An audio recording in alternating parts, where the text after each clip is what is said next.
The eldest of the eldest species, those who had seen empires rise and crumble like poorly constructed sandcastles, often spoke of a particular species.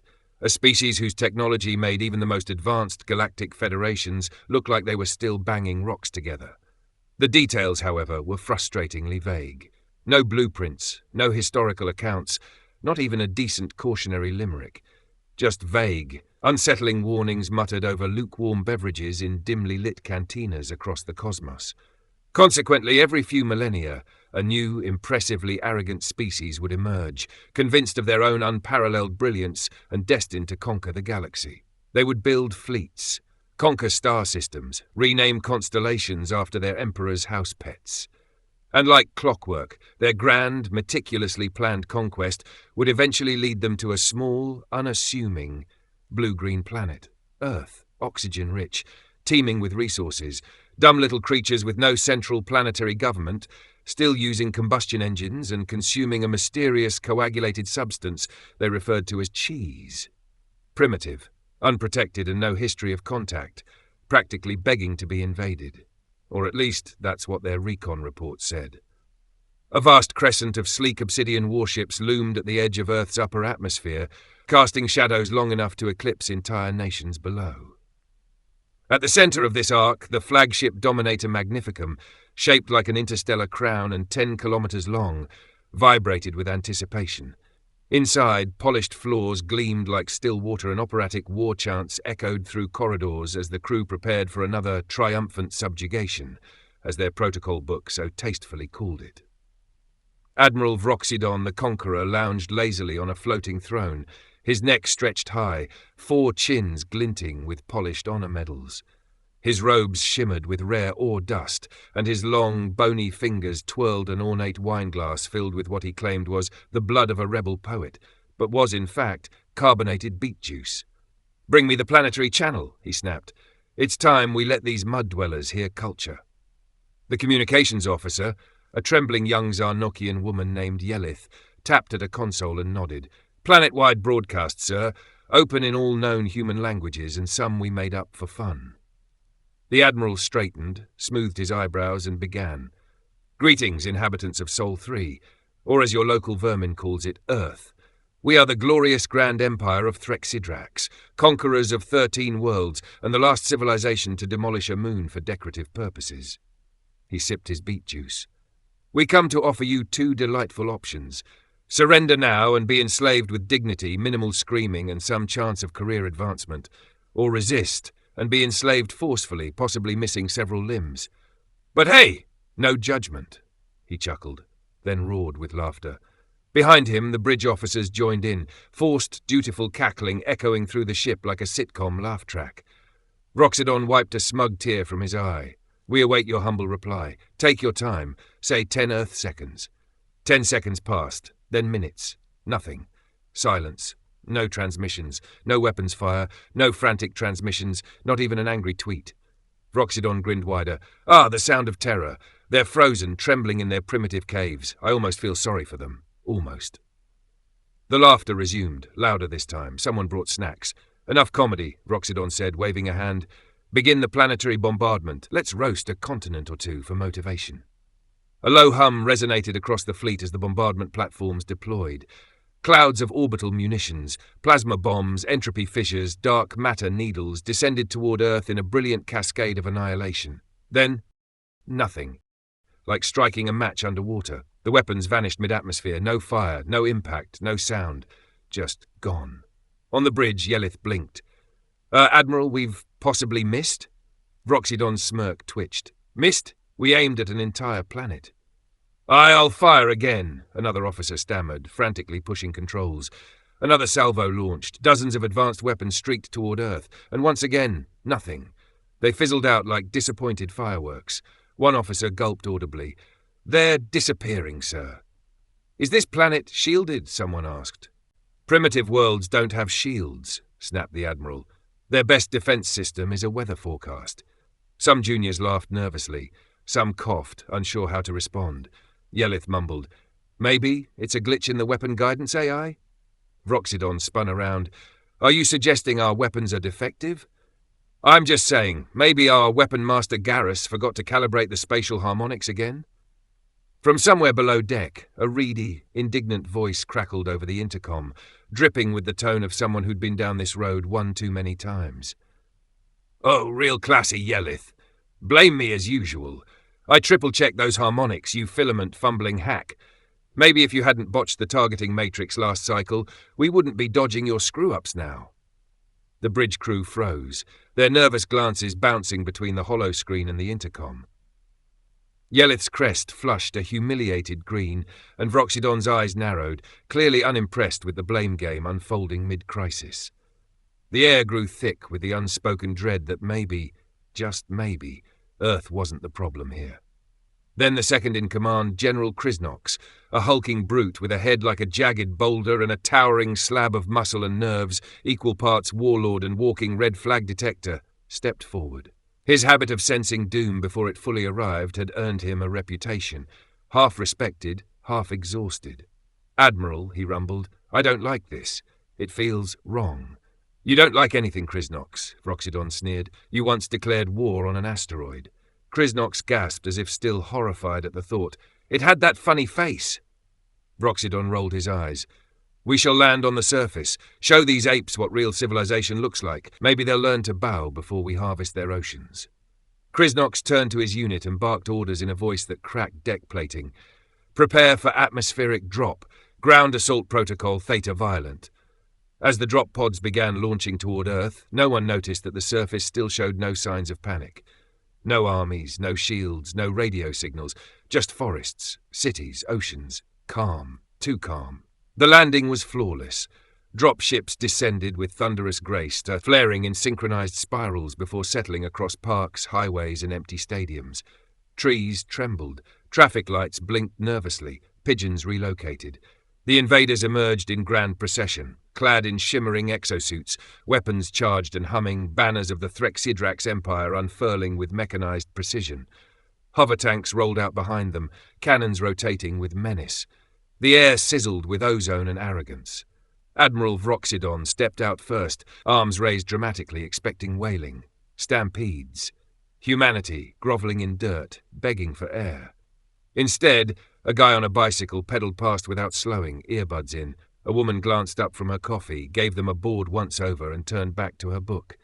3 teenagers on a nearby rooftop giggled, posed with peace signs, and snapped photos of the heavily armed alien invaders. One added bunny ears to Vroxidon in a live filter. "Did we land in the wrong place?" muttered Officer Yellith, whose antennae twitched nervously under her helmet. "No," growled Admiral Vroxidon. "This is Earth. This is where our recon said civilization would crumble under our gaze." General Krysnox frowned. "Why aren't they crumbling?" Yellith looked around, bewildered. "Isn't this supposed to be their first contact? Instead of screaming or surrendering, why are they ignoring us like we're tourists?" Vroxidon's left eye twitched. He stepped forward and halted a passing human, a middle-aged man walking a Dachshund wearing sunglasses. "You!" the Admiral barked. "Kniel! Carbon lump! Do you know who we are?" "We are." The man raised a hand, cutting him off mid-rant. "Neil? Bro, I just came out here to walk my dog and check the bulletin." The Admiral was taken aback. "Your planet is being invaded. Shouldn't you be screaming?" The man shrugged. Wait for David. He handles this stuff." "David?" Vroxidon blinked. "Yeah, David. He's the guy."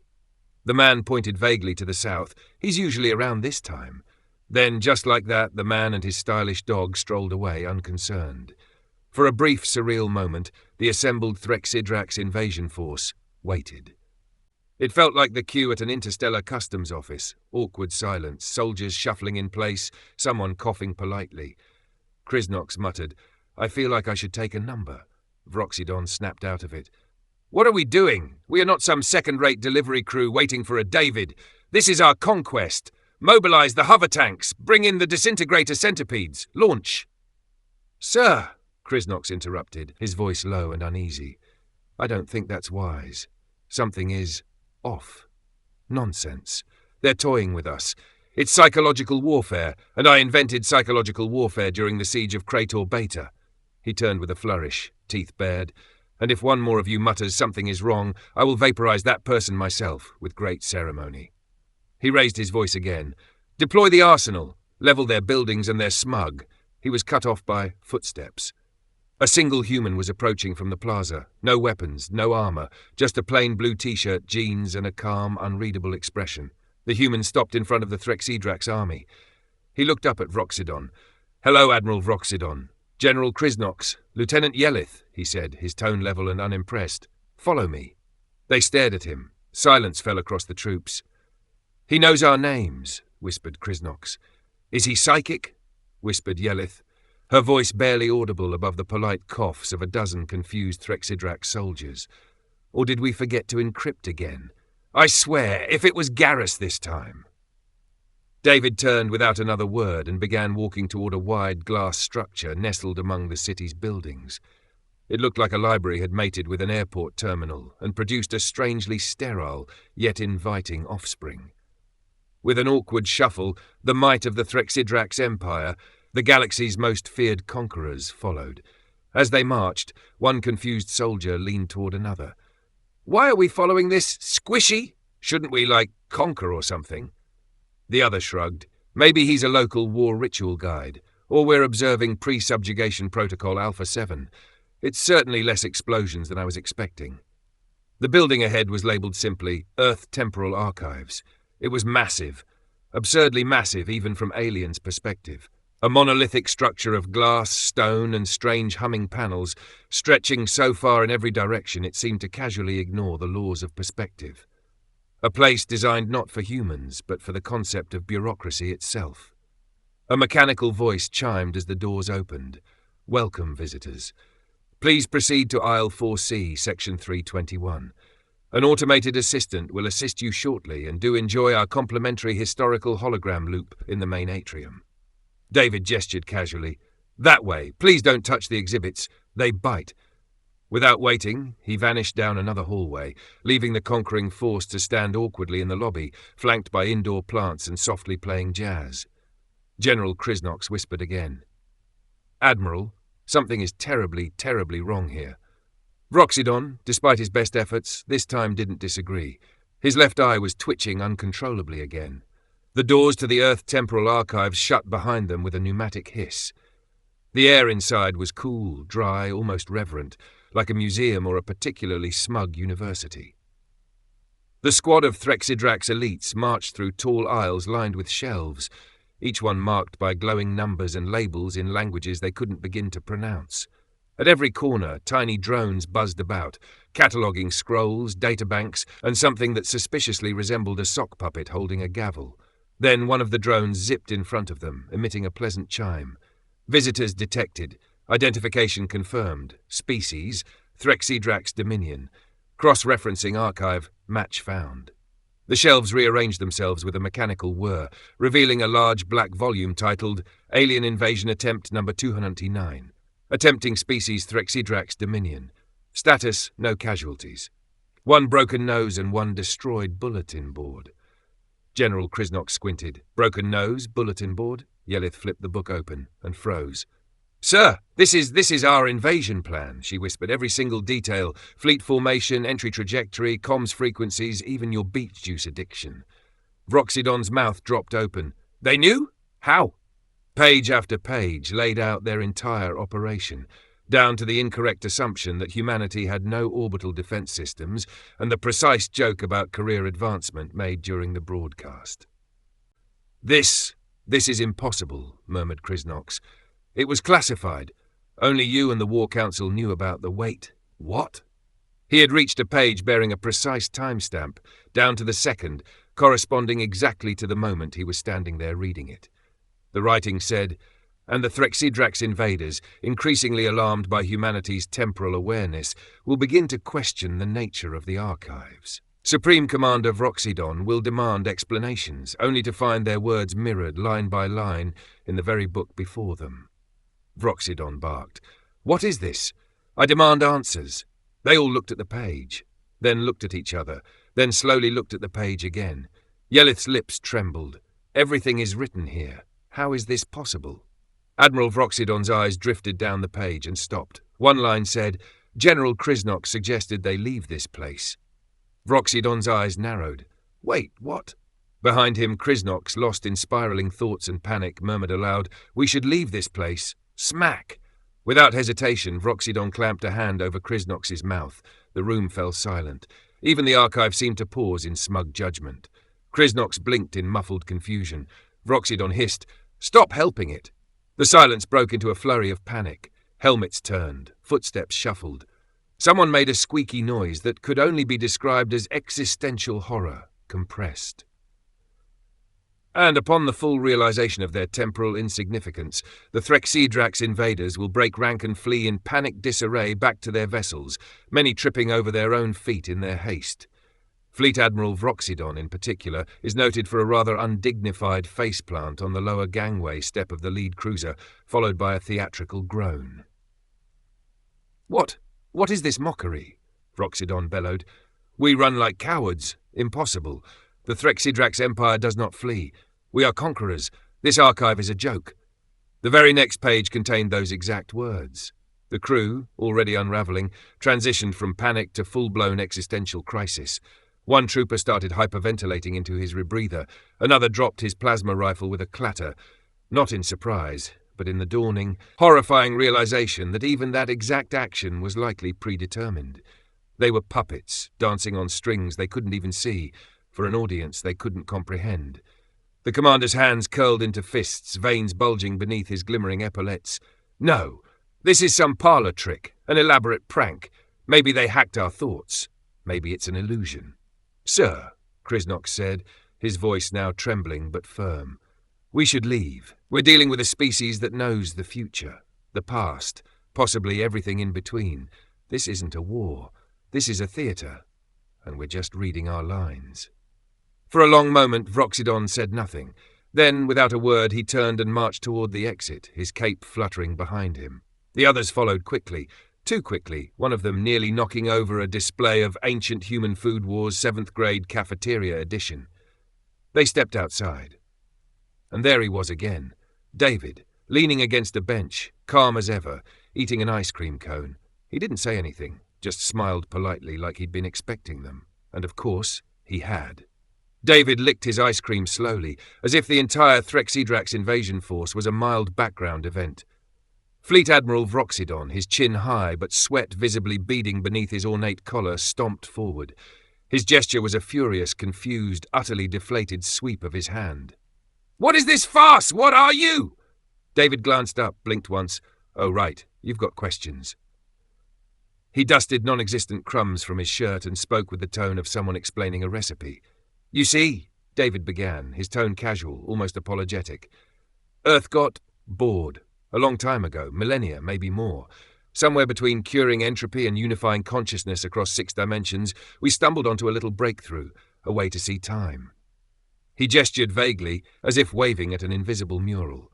Not just forward or backward, all of it, sideways, upside down, inside out. The past, the present, the infinite chain of potential futures.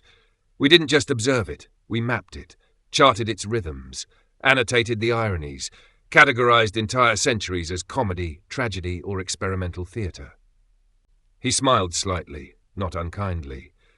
"And the thing is, once you know how everything unfolds, once the suspense is gone, existence becomes a bit like rewatching a drama when you already know the twist." David leaned closer, lowering his voice almost conspiratorially. "So naturally, we found ways to amuse ourselves. Little experiments. Variables to poke. What if we went quiet? Let the surface look unguarded. Let the galaxy think we were primitive." He raised his ice cream cone slightly, as if in toast. "We let you come to us. We let you believe you're discovering something new. And then we watch the story unfold again, just to see if this time anyone does it differently." Vroxydon stood frozen, as if lightning had crawled up his spine. His voice, when it came, was hoarse and brittle. So you're telling us, you know everything? Past, present, future?" David smiled faintly. Vroxydon's hand twitched, his blaster hovered an inch from its holster. "So," he spoke slowly, trying to sound in control like someone bluffing with a bad hand, "what if I shot you right now?" David took a bite of ice cream. "Go ahead." The silence that followed was so thick it felt like gravity had spiked, pressing down on every alien soldier. Vroxydon's finger hovered over the trigger. His mind raced, a frantic hamster wheel of paradox. If I shoot him, and somehow he survives, he'll say I knew it. If I don't shoot, he'll still say I knew it. His forehead glistened. But if I wait, he knows I hesitated. If I blink, he'll say I predicted it. His eye twitched violently, a desperate tick of a mind trapped in a cage of its own making. Behind him, the Threxidrax soldiers watched, horrified, as their proud leader seemed to visibly melt under the unbearable weight of an impossible paradox. But then, suddenly, Vroxidon's eyes gleamed with a terrifying, desperate light. He had a thought, a clever one. He sneered and turned, smoothly and without warning, drew his weapon and fired, not at David, but at the man standing 10 feet away, holding the leash of a ridiculously stylish dog in sunglasses. Zrak! But the human, with a casual, almost dismissive lean, merely shifted his weight, pulling the absurdly stylish dog slightly. The lethal energy beam zipped harmlessly past. Instead, it hit the bulletin board behind the human. Vroxidon froze. Every Threxidrax soldier, from Krysnox to the lowliest soldier, went utterly still. The bulletin board smouldered, just like the record said. David raised an eyebrow. Huh! Right on schedule. That was it. The universe tilted. The grand, glorious conquest dissolved into a cosmic punchline. The realization hit Vroxidon like a planet to the face. They did know. All of it. His shoulders slumped, his elaborate armor suddenly seeming too heavy, too large. His face drained of color, leaving his alien features looking sickly and small. A choked, guttural sound tore from his throat. "Run!" he shrieked, the word vibrating with pure, unadulterated terror. He had just tried to conquer a species that saw the universe in reverse. The Threxidraxes didn't need to be told twice. Panic erupted. Armor clattered. Soldiers dropped their weapons mid-sprint. One tripped over a Segway. Another screamed something about switching careers to floristry. They fled through the city like a stampede of rhinoceroses attempting a ballet routine on ice, scrambling toward their armada of hover ships, which now looked less like instruments of conquest and more like very expensive escape vehicles. As the group sprinted in blind terror across the field, Yelith gasped between panicked breaths, "Why are we even running?" Without looking back, Krysnox shouted, "Because the Archive said we would, and so far it's been alarmingly accurate," Yelith wheezed. "The Archive also said the Admiral breaks his nose." Both slowed to look ahead. There was the Admiral, running full tilt, arms flailing, dignity hanging by a thread, and the gangway ramp looming. They winced in unison. Oh no. At the gleaming gangway ramp of the flagship, Fleet Admiral Vroxidon, attempting desperately to preserve some last fleeting shred of his imperial honor, made a final desperate lunge. He misjudged the step. His heavy boot caught on the edge, his magnificent armored body pitched forward, and with a sickening metallic crunch, his face met the unyielding plating of the gangway. A stunned, horrified silence descended upon the retreating forces. Then, ow! A trickle of luminous blue-green Threxidrax blood began to drip from his now alarmingly crooked nose. And somewhere far behind them, bathed in the soft afternoon light, David was still eating his ice cream, smiling, silently, a quiet, terrifying testament to a future that was, for humanity, already history. The Threxidrax flagship, Dominator Magnificum, bolted through hyperspace like a raccoon fleeing a backyard spotlight. The bridge was less a command center and more a tomb of shattered pride. Commander Vroxidon sat crookedly in his command throne, a cold compress strapped precariously across his alarmingly swollen, still crooked nose. His once regal cape was draped over his head like a child's defeated blanket, muffling the low, mournful hum of the ship's deep space drive. No one had made eye contact with anyone else since they'd shot past Jupiter, leaving Earth a tiny, infuriatingly blue marble behind them. Fleet Admiral Vroxidon sat slumped in the command chair. His medals hung lopsided. He hadn't spoken since. Across the bridge, his officers sat frozen at their terminals, staring at screens but not reading a thing. "We didn't even fire a shot," one soldier muttered. "We did fire," Krysnox corrected him. "It just didn't matter." The words hung in the air like smoke from a funeral pyre. No one spoke. No one looked up. Later, on the bridge, with the ship finally breaching orbit and the planet shrinking behind them like a bad memory, General Krysnox broke the suffocating silence. His voice came out hoarse, almost reverent. "The Archive," he began, carefully, as if uttering a forbidden word. "It said this was the 229th invasion attempt." All eyes slowly, hesitantly turned to him. The low hum of the ship seemed to amplify the unspoken question hanging in the air. Krysnox gulped, his multifaceted throat working. So, why didn't anyone tell us? Why in the Void's name didn't the Galactic Council warn us? Surely, after 228 failed attempts, someone should have filed a report, a galactic advisory at least. Wroxydon, from beneath his self-imposed cape shroud, let out a low, bitter chuckle that was more air than sound. He looked up, nursing his bruised pride with a single bloodshot eye. Yeah, why didn't any of those 228 other species bother to mention what they found on Earth? Yelith, still pale, frowned. Maybe they tried. Maybe they tried and got erased from time before they could finish the debrief.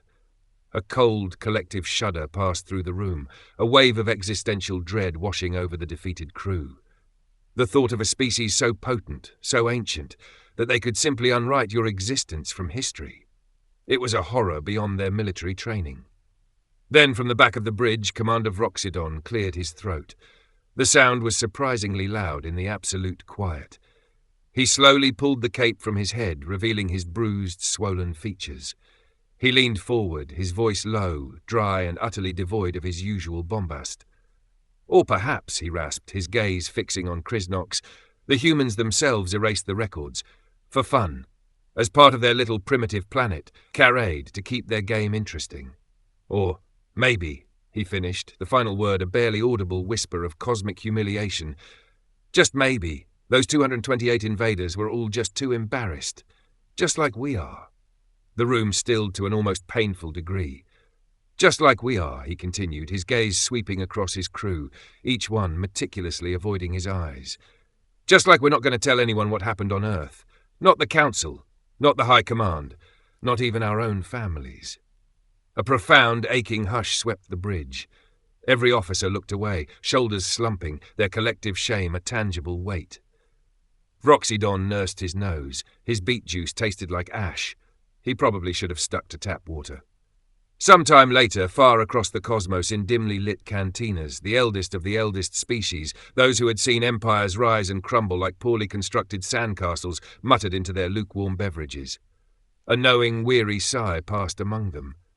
Another one bites the dust, they seemed to say. No laughter, no mockery, just the quiet burden of bearing witness to the same mistake playing out every single time. Their ancient eyes holding the weight of countless such tales, and still they haven't learned.